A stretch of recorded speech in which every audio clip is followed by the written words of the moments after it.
September 1940. While America remains neutral, Hitler has mainland Europe in his grip. But in the skies over Britain, the Nazis' relentless westward advance is halted. It is a defeat that forces Hitler to turn his attention towards the ultimate goal, the conquest and annihilation of the Soviet Union. The Soviet Union represented the nexus of everything that Hitler hated. He saw it as a bastion of communism and Judaism. And if it were not defeated, ultimately the Soviet Union would destroy Germany and destroy the Aryan race. But there was also just sheer pragmatism here. The Soviet Union was the Großraumwirtschaft, the great economic space.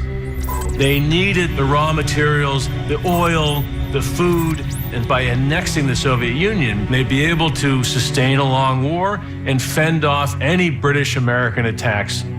June 22nd, 1941. Hitler launches Operation Barbarossa, the invasion of the Soviet Union.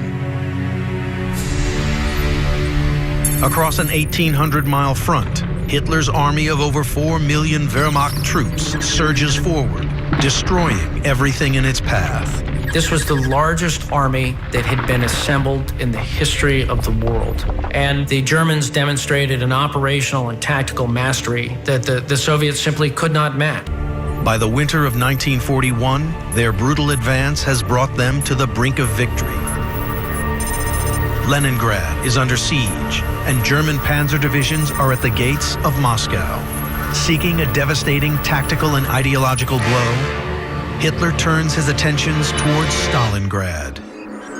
Stalingrad was an important target for Hitler because he knew by taking it, he would insult Stalin. He also knew he would force Stalin to try to take it back, and he would be able to wear down the Red Army. But also it was an important city because it would permit him to pivot south into the Caucasus and take all these oil-producing regions and make Germany self-sufficient in petroleum.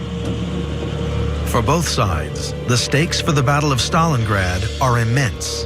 For Hitler, to fail at Stalingrad would be an enormous blow to the Nazi myth. It would be an enormous blow to the war itself.